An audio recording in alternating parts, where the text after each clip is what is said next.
It's Cash Color Cannabis, a high level of conversation on LivehiphopDaily.tv. This episode is sponsored by CannaBS Clothing. Our Drug Lord, CannaBS, and Return to Viper lines are all available now for sale on the website. Head to CannaBSClothing.com and shop today. And also Madeline's Edibles. Check out their page at Madeline's Edibles on Instagram and on Twitter. And make sure you shop with them. Check out their menu. They drop a new menu every week.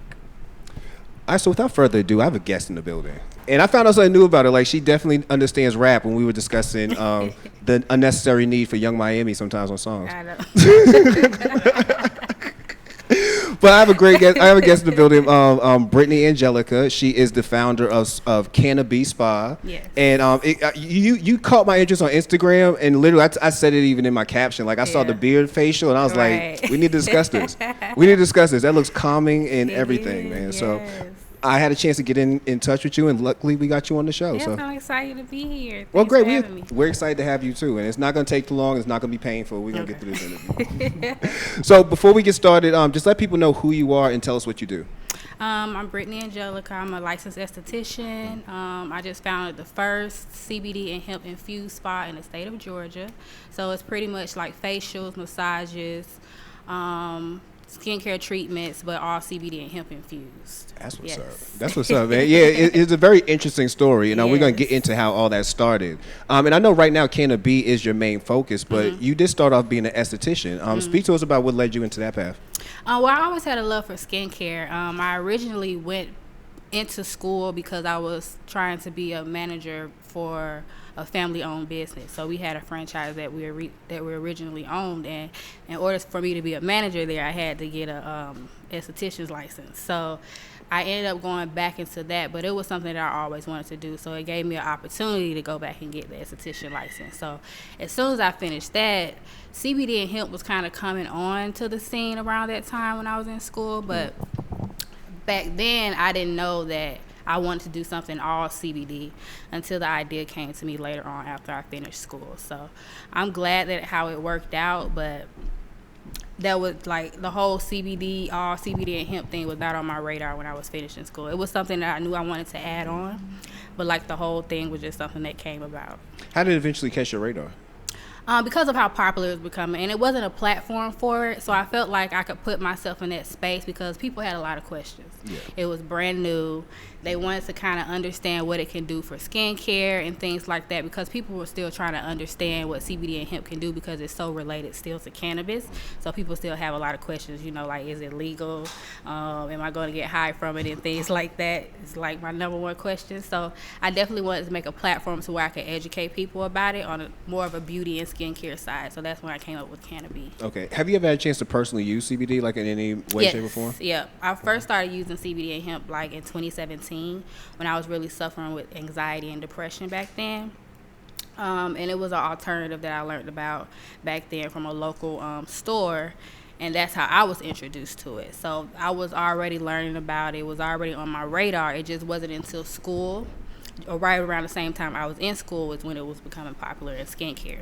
Got it. Yeah. I read up about you a little bit, and I learned that you chefed up your first product in the kitchen. Yes. And it was CBD infused. It was. What was your first product? My first product, I made like a facial cleanser. Okay. So I would get like little CBD like oils and things from my local stores, and I would kind of make my own hand soap, and then it eventually came. And it was all CBD infused? It was all CBD infused. So I would make like get my own little organic soaps and things like that, and I would just infuse them with CBD oils and make a CBD infused facial cleanser. So then during that, I was like using it for about a year just to kind of see how it would do on my skin, because I'm really big on that.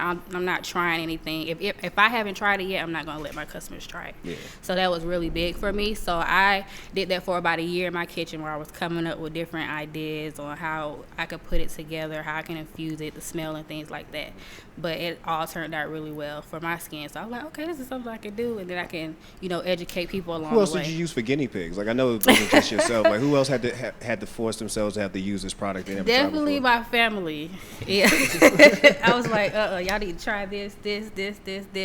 But I made sure I tried it first before I let anybody else try it. But definitely, mostly my family. Yeah. Now I know. So I know they had all the questions from how is we gonna get high? Is we gonna get arrested? Like, what was it like speaking to your family or explaining to your family that you were gonna try to transfer and you was gonna try to transition into the CBD space? It was difficult for some, but I mean, some of my family, most of my family got it. As far as like cannabis and stuff, they know about it. It's a no-brainer in my family. But it was just kind of educating them that, hey, you won't get the same effect that you would if you were smoking it, or if you was getting it from just a CBD oil that you put under your tongue. But you get like more so of the benefits of on your skin rather than, you know, that high that you get. So it was really good to kind of educate them, and that was giving me practice educating them so I could educate my customers in the future. So yeah, and that's good because I'm pretty sure your family's gonna be the toughest fans you could possibly have to. And they're gonna be real with you. So yeah, always. Yeah. You know, and we know that you crossed into the CBD space, but CBD.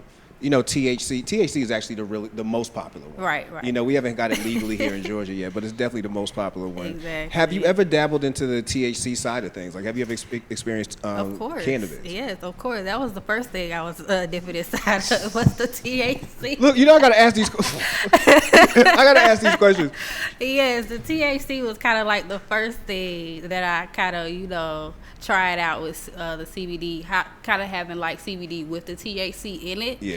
But now it's kind of I have to focus on the CBD without so much of the THC. Yeah, and then definitely you got to tell grandma and your mom that this is THC infused. Like we can't. That's a conversation you got to have with somebody. You can't just slide that in. Yeah, of course. And I have to let them know that, of course, like it's CBD with THC 0.03% or lower is considered, you know, legal all over the United States and all 50 states. So I have to just remind them, like, oh, okay, well, as long as it's this level or lower, then we're good. I'm like, yeah, I'm not going to have anything, you know, especially on my part as a business, I'm not even going to have anything higher than that. Yeah. But with skincare, you get more of the CBD benefits without the THC, but you can't have some with THC in it. Yeah. Okay. Yeah. So your journey to opening up the CannaBSpa is a story in itself because you're still fairly new. You know, this is a brand new thing, and you attempted and accomplished opening a business during COVID. Yes. So first, speak to us about, I guess, when did the idea for CannaBSpa come to you, and what made you want to actually take it to the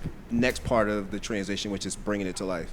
Well, the idea came to me in just October of 2019. Okay. Yeah, so this was something that kind of kept me up at night. Like, I couldn't sleep. The idea was already there. The vision, everything had came to me at one time. So once I did that, I'm like, okay, well, let me just go ahead and see what I can do with this. And with the research, I was able to kind of see that I will eventually end up being, you know, the only one in the state. Like, nobody was touching this market, and it was surprising to me. But, you know, God gives you things. Sometimes it's just for you. So I got on top of things and things like that. And then once I finally opened up, I would say in the beginning of February, I was only open for like 3 weeks. And then everything with COVID happened. Yeah. So it's like I had put myself out there. I did all this work to create this brand. And then as soon as I get out there, I got to close my doors. Girl, the prayers that night. Lord, was I right? I know. Right. Exactly. I was like, oh, my God. But, you know, with that, even though I closed my door, I just made sure I kept moving as if I was still open. Mm-hmm. Like, I was still at home building relationships, calling people, building partnerships. So when everything was back up and running, we were able to come back out. People were waiting on me to open back up. So it was, you know, it was a good thing that I still, you know, kept pushing and kept moving forward.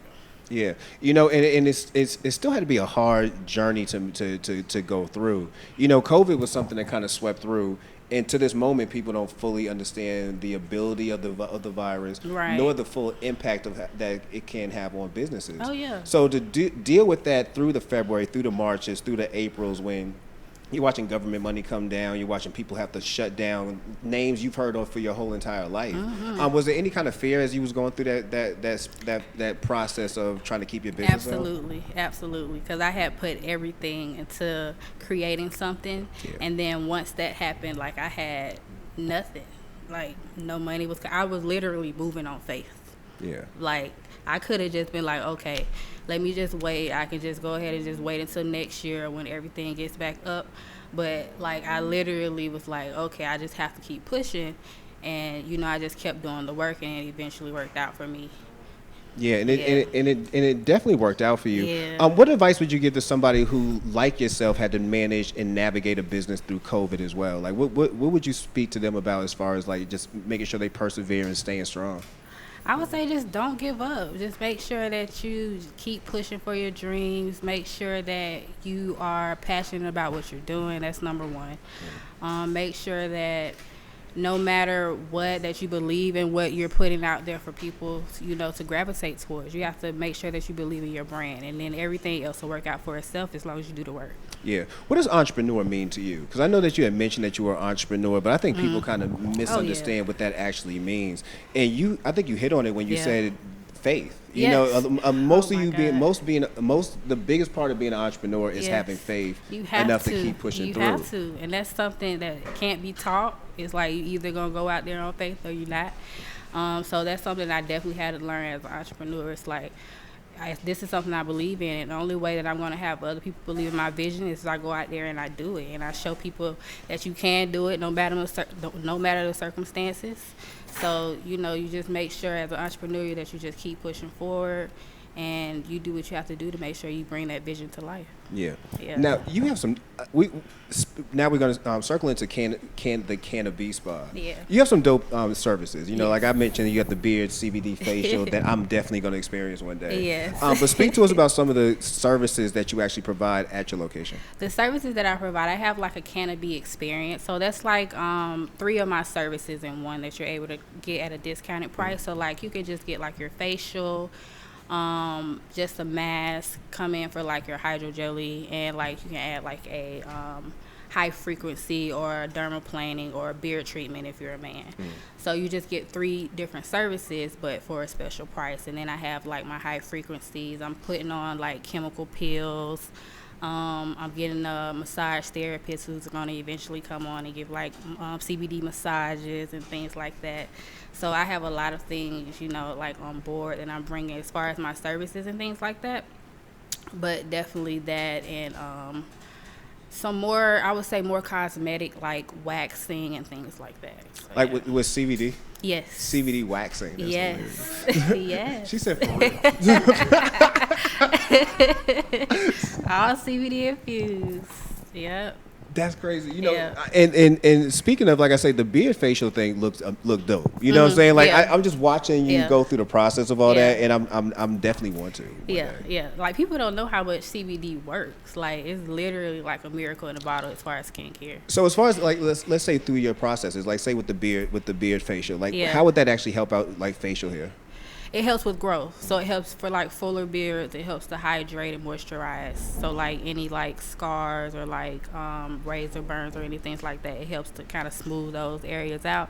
And then it makes your beards grow out fuller and longer. Gotcha. And I say, is it the same effect when it comes to facials? Like it brings back, brings back life to your skin or something? Yeah, it kind of, it's like a healing ingredient and chemical. So it pretty much attaches itself to your skin and does whatever it needs to do. Okay. Yeah. So you're located, you know, crazy part is how you're located inside of a business park. Yeah. Like I saw your little office. You're located inside of a business park, and when you see the sign for CannaBSpa, I'm sure it draws questions from everybody who just walks in there. Of course. What are some of the like discuss like some of the conversations that you've had to have since you entered into this space? First, telling people it will not get you high. That's like do people think it's a dispensary because it looks like a weed? They do. Yeah, they do. They think it's like a little dispensary, but I just have to explain to people like, no, this will not get you high. You just get more of the calming effect of CBD rather than the THC of the hallucination high feeling. And then I also have like my products with my other partners and stuff. So sometimes people just come by and just buy some CBD products because I have that too. So it's been really good. People ask a lot of questions. Has anybody in there walked in for weed and then walked out when you realized you didn't have weed? A lot of people come in and actually want to get high. And I'm like, no, this is not what this is. So so they get disappointed, but they still, because it's something new and people haven't seen before, they'll still try it. But I definitely get those people who are like, oh, I thought it was going to get you high. I'm like, no, it's not going to get you high, but they still love to experience it. And then most people, they get up, they're like, wow, because it's like an instant, results as soon as you get up, Yeah. What's a typical CannaBSpa customer like? A typical CannaBSpa customer, somebody who's already in the industry. Most of my customers, they're already in this CBD hemp lifestyle, so they have a good idea on what it can do. So they're just not in the beauty space of CBD skincare, but somebody who's looking for a more healthy alternative, no harsh chemical type of lifestyle. Those are a lot of the people that I get that come to me. Yeah. I feel like that's me. Yeah.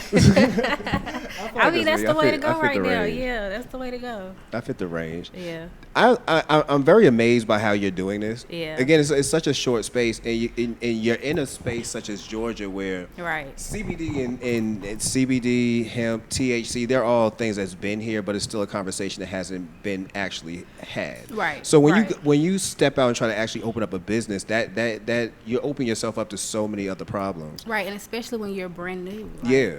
You become like the blueprint, basically, for any CBD hemp spa that comes after you, basically. And because it was something nobody has ever seen before, or as far as put together in the way that I have, you do become that blueprint. Everybody's looking at you. You have to do things right. You have to make sure that you have the right connections and things like that. So it was a lot of pressure, I would say, about that on my end, but everybody was excited about it. And speaking of being that you are a pioneer here, how much of other spas or anybody else who, like other estheticians or things like that, have reached out to you speaking about possibly being, getting into the same space that you are, like opening up their own thing? Like, have you had any people reach out to you for that? Of course, yes. Definitely estheticians, because a lot of estheticians are trying to get in this space right now. So that's why I ended up doing like a wholesaling thing for my estheticians who are not in Georgia. So I'm already selling products in like North Carolina, Cali, and Colorado with other estheticians, because they're trying to look for ways to kind of bring CBD into their practices. So I'm able to kind of give them that opportunity, and also give them like virtual classes on how to get started in this industry and things like that. So I've definitely got a lot of estheticians who are interested in it. What's it like being a black-owned business in 2020? And I had this conversation. At my Atlanta City Market event, and I had some amazing black business owners come out and have the same conversation about what it actually means to be black-owned in 2020. Yeah. We've had so many instances of where we watching mainstream brands cross over into what we thought at one point was our sacred space.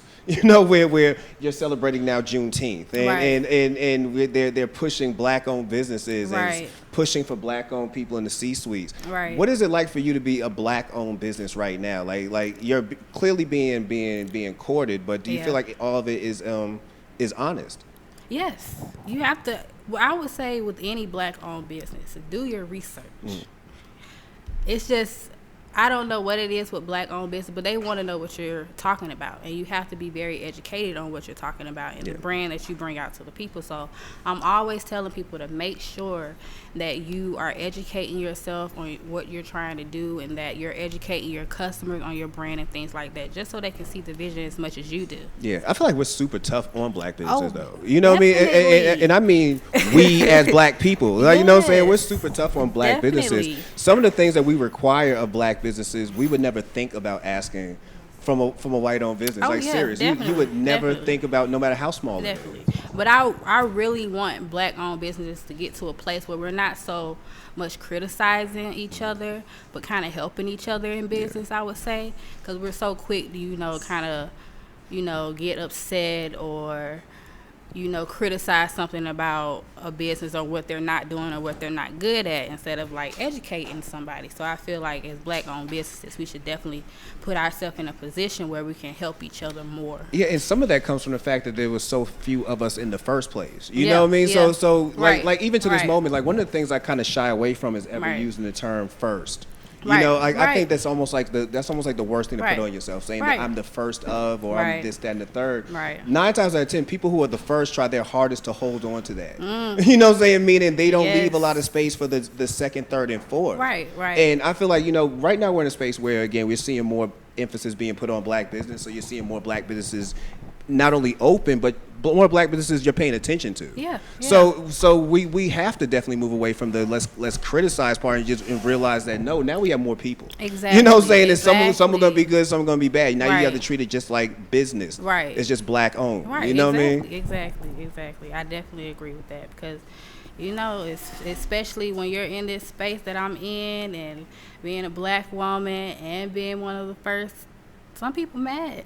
I'll be honest. And that's another thing. Yeah, some You know, people they get in their feelings a little bit. You have to because prepare They didn't think of it first, but you know that's why I try to create, you know, a place where I can kind of bring people on and not so much try to move this thing by myself, but kind of partner with people. Yeah, well, that's key to growing, period. Right, You know what I mean? I wish right. more people, especially more small black business owners, would understand that Yeah, as well. yeah. It's way more power in numbers. Oh yeah, Yeah, definitely. So the collab is real. But, Yeah. you know, and speaking again about being just a black-owned business out here, you know, you also got to walk out, especially when you are a pioneer, you are a Right. first of. Yeah. You got to walk out and fully understand that you're in a Julius Caesar mode. Yeah. That you could get stabbed in the back at any time. Like, Oh, they yeah. know I that you are the emperor. Oh, I know. You gotta have all your ducks in a row. 'Cause All of they, them. They gonna be watching. They watching, making sure you got everything you need because they coming for you all the time. All of them. All of them. As a black woman opening a business in Georgia, I'm sure that's difficult in Yeah. itself. As a black woman opening a CBD spa in Georgia, what was Yeah. that like? It was difficult, but it was okay. It was kind of shocking that people were so on board with it in the beginning. So I was a little nervous at first bringing it to Georgia because I feel like a lot of people in Georgia kind of have their reservations about it because it's so attached to cannabis. Yeah. And people are still scared of the word cannabis. So I was actually shocked how people were actually on board with it around the time that I got into the space. So people were coming to me already asking questions, excited to know what it could do. You know what though, and that's where the benefit of COVID Yeah. helped you out because Yeah. people were bored. Oh yeah. You know what I'm saying? Oh yeah. People were bored and they were willing to learn Yeah. anything. Definitely. Yep. Yeah, that was so true. That's true. So you survived. Well, I can't say you survived. We all still surviving. Like Right. we all need T-shirts that say survive Right. COVID at the end of this year. You're surviving clearly as far as a business. Yes. You know, so what's it like? I can't say post because we're still here. I want to Yeah. say post COVID, but what's it like? I guess since they opened the door and said it, COVID's still here, but you know, chill. What's it like for you since that's opened up? Like, have people been freely coming in? Like, are there still nerves or any still kind of fear as far as people being so close to each other? In the beginning, when we first opened up, it was like that, but people are kind of getting a little bit more comfortable now because they know what to do. They know to have their mask on. They know to be sanitized, and I already have the things for them if they don't have it with them. So it's good that I'm always making sure that I'm telling my customers that I'm making sure I'm sanitizing everything and to make sure they have a mask when they come in and things like that. So in the beginning, it was a little, you have to remind people.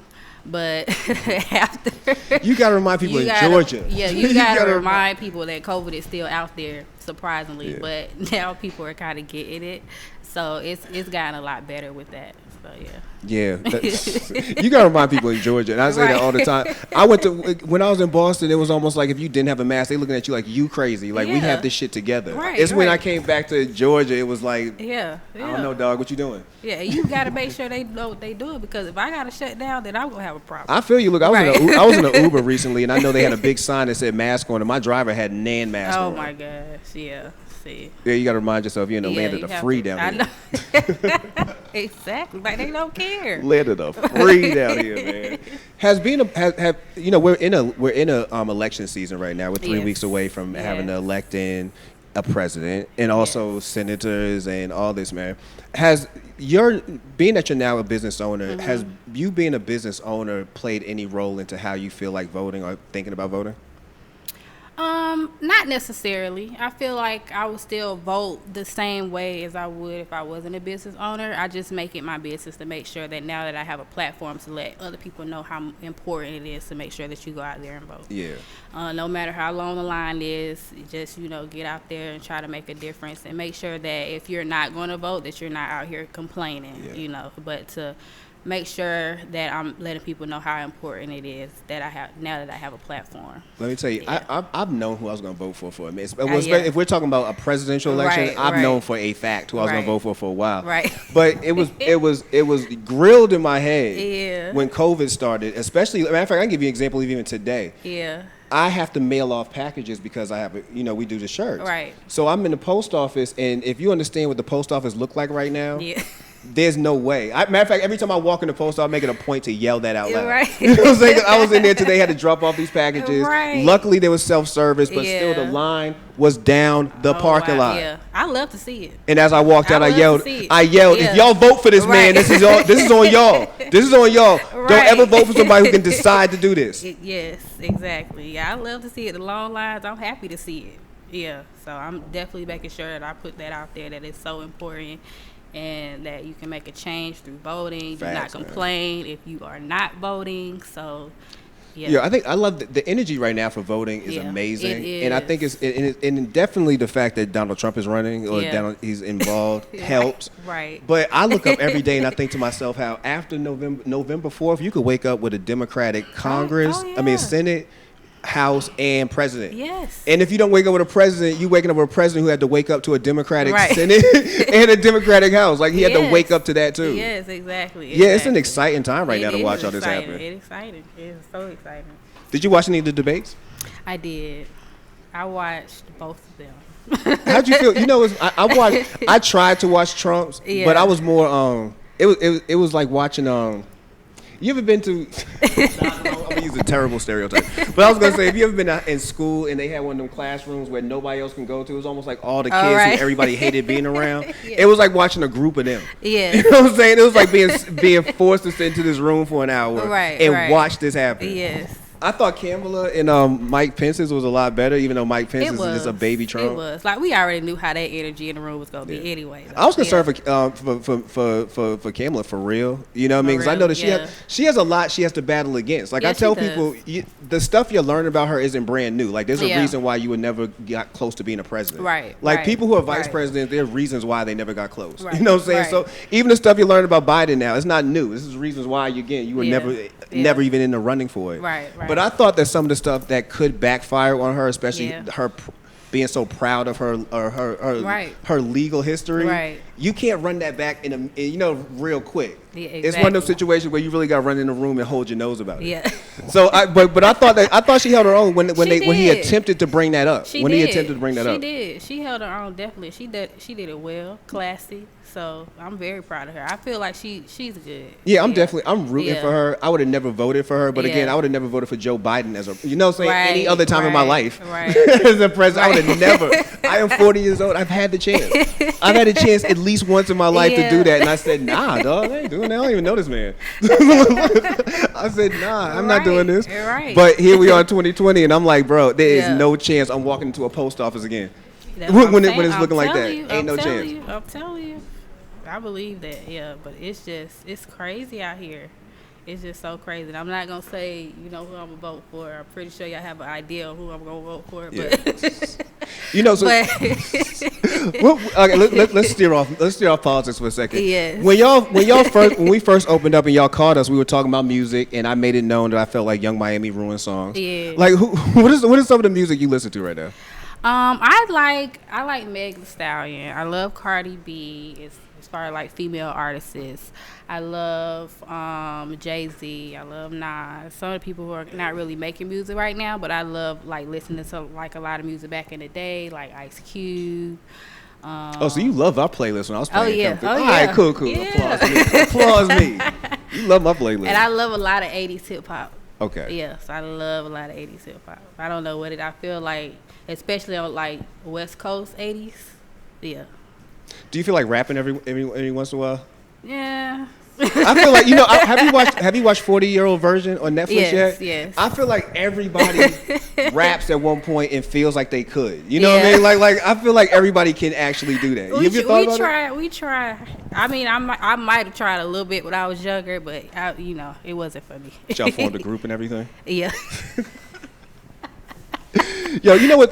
I'm glad you saw it. I really like the 40-Year-Old Virgin. Yeah. I thought that they did such an amazing job of one, discussing how dope hip hop is, right? And it wasn't like a drive by. The fact that we had a good solid like 3-4 minutes of Queen of the Ring, right? And you didn't feel the need to jump in it. Like there's so many movies that you could tell a black person wrote this, right? If a white person wrote this, no knock on white people watching the show. If a white person wrote that, right, she would have got in the ring and rapped herself. Exactly. But no, this shows that it's perfectly fine for you to be a spectator. Sometimes you don't have to always be fucking involved with shit. Right, exactly. That's so true. And I thought that was dope. I thought that it was dope how Sadat X and Styles P played their roles. Yes. Fonte hit it on the head. That's how thin of a line it is between being a rapper and having a blue collar job. That's true. That's how thin it is. Like niggas, Styles P could really be a rapper or he could be your bus driver. Right. That's so true. Sadat X could be a rapper or he could be the dude rapping sense to you on the train. Right. And we've all seen that guy. Like when he came down the subway, if you from up north, you came down the subway, you've seen that guy coming up to you with a bullet holster of oils on him, rapping to you. Right.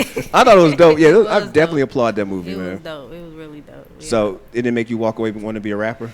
A little bit. I thought I had a little bit in me, but So I know we touched briefly on the fact that you have dabbled in THC when it comes to infusing your products. Yes. Have you dabbled in it ever when it comes to your own personal consumption? Of course, yes. Probably a little too much, but yeah, definitely. When was the first time you consumed? I would say the first time I consumed was probably like in 2014, but I wasn't heavy with it then. I would say I didn't get real like heavy with it and really using it until about like 2017.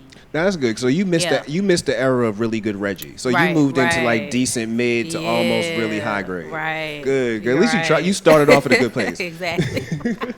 Do you have a favorite strain? Indica.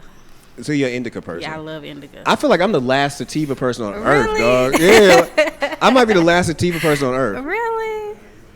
I be begging like and hybrid too though, because you get that little balance. I got a personal guy I go to. He sends me menus all the time, and whenever I say I indica, he's like, always out. He said, but I got this for you. You know what I'm saying? Because I know that's the only reason I bought this, because you're the only person who buys it from me. Right. Yeah, I'm definitely an indica girl. Yeah. No, I can't do indicas, like especially how my days are. Like I'm already up at 7 o'clock. Keep moving and I know. Yeah, sativa for you. And I've already figured out I have to work from home now, so I do most of my calls from home. Right. So I have TV playing in the background, and my new favorite thing is $1 Million Listing New York on Bravo. Yeah. Yo, serious. $1 Million Listing on Bravo is the most epic. Like today, they had a discussion about gentrification. I'm 5 seasons in now, and my man has been building all these buildings in Brooklyn and Harlem. Yeah. So at this point, my man, his name's Frederick. He's about $50 million in. Like he's rich. And he walks into his office. He said, "Okay." He's Swedish. He goes, "Okay, today we got to have a conversation about gentrification." Right. And you just see how all these white people looked in the room. Right. And then they all slowly began to speak about gentrification. And I'm like, "What world? When did 2020 happen like this? Where white people have a conversation about the gentrification after it happened?" Exactly. Yeah. After you have a building in New York that's like $14 million, that was like $40. Yes. Like after that. I got it on my list. I started watching it. I started. Oh. So what, they trying to move the vampires out? No, vampires was moving in. And take it over. Right. Let's go to the Bronx. You know, it's crazy. It sounds like the Bronx has been experiment city for decades, man. Like they would just drop stuff out there. Yeah. True. If it wasn't for like all kind of like crack and they was like destroying the Bronx, all that shit brought us hip hop. Right. You know, have you watched Lovecraft Country? Yes. All right, so that's my show. Like, y'all watch that? I've been watching that show. Yo, I watch that show every day, and I think about how much like magic is real. You're right. I think about how much magic is real, bro. Yes. I can't watch it. What? I don't like watching real people and then some dragon shit come out. Like, Bro, how about you watching real people have to go back into Tulsa the day of the riot? Right. Like, can you imagine like how Buddy almost got stuck out there? Yeah. Like, I couldn't Yeah. imagine having to relive that shit twice. Yeah. Mm-mm. Yeah. Yo, I love that show, I though. love it. I love it. It got me hooked. So. You know, because next week's the last episode. Yeah, I know. I'm gonna miss it. Next week's the last episode. We need to have a watch party. Next week's the last episode of that, man. I'm gonna miss it. But I ain't never rooted for black people in so many different ways Yeah. in my life, buddy. I'm like, yo, especially when old girl realized that. Matter of fact, and I think, a spoiler alert, I think that white girl a black woman. Oh yeah. Yeah, I think at the end she's gonna reveal that she's actually been a black woman living that long as a white girl, and they're gonna show the body, like you know, like they get every time she dies, her body comes back, and they have to go back through the whole process. Yeah. He's gonna show a body of a black woman that she been. That'll be interesting. That's my guess. That's my guess. That's my guess. That's my That'll wild be guess about that. interesting. Yeah, that'll be real interesting. Hey, I look at it as this is white people's way of showing support for black people. Yo, showing me Tulsa again was not a way of showing me how to support black people. Because The story in mind is that Yeah. black people is the fucking dominant shit. Right. Yeah. Right. That's Right. the story of it.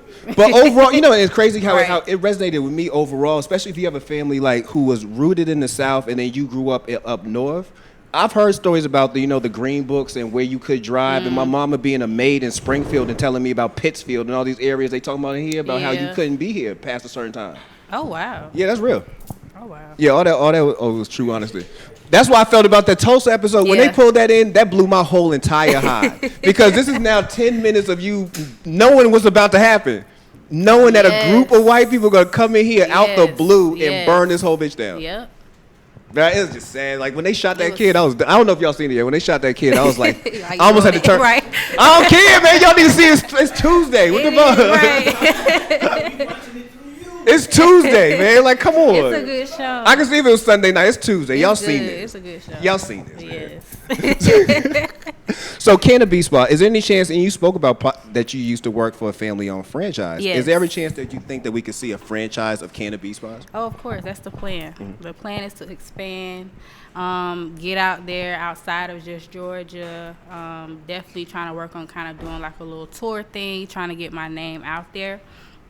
But definitely a franchise in the works. You know, you're doing a good job of getting your name out there. Thank You know, I saw you. You was on that a panel recently. Yeah. I forgot the name of the summit, but you was on that. Yeah. Like, I've actually actively seen your name out there, so Yeah. it's not like you've been middling around. And it's been happening fast. I've only been open 9 months. Girl, again, yo, Yeah. that's where COVID is a Yeah, blessing yeah. and a curse, boy. Yes, because most of those months I wasn't open. Yeah, yeah. And the Yeah. and the bad part is most of the months you wasn't open. As long as you stayed active, Right. you became somebody who was worth having a Right. conversation with. Right, And so exactly. many people who were, and I thought this too about COVID. You Yeah. realize how many influencers, like millions of followers, millions of viewers, really didn't have nothing to talk about. Oh yeah. You know what I mean? Oh, And yeah. you saw that slowly happen. Like Yes. people you thought, people who get big checks for doing this, Right. had zero to give you. Right. Unless there Right. was actually something Right. happening. Exactly.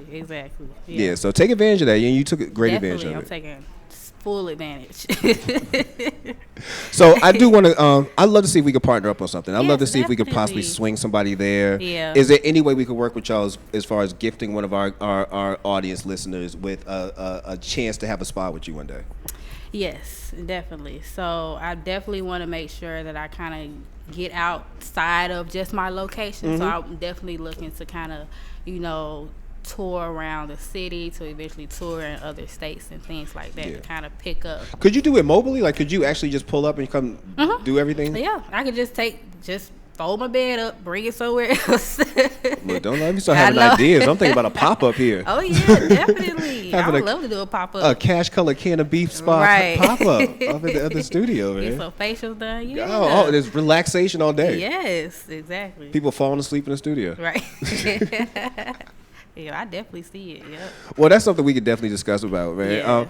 Brittany, you've been an amazing guest tonight. Thank you. Tell people how they could find you if they wanted to catch up with you online, if they want to actually book a time with you at CannaBSpa. And where is it at?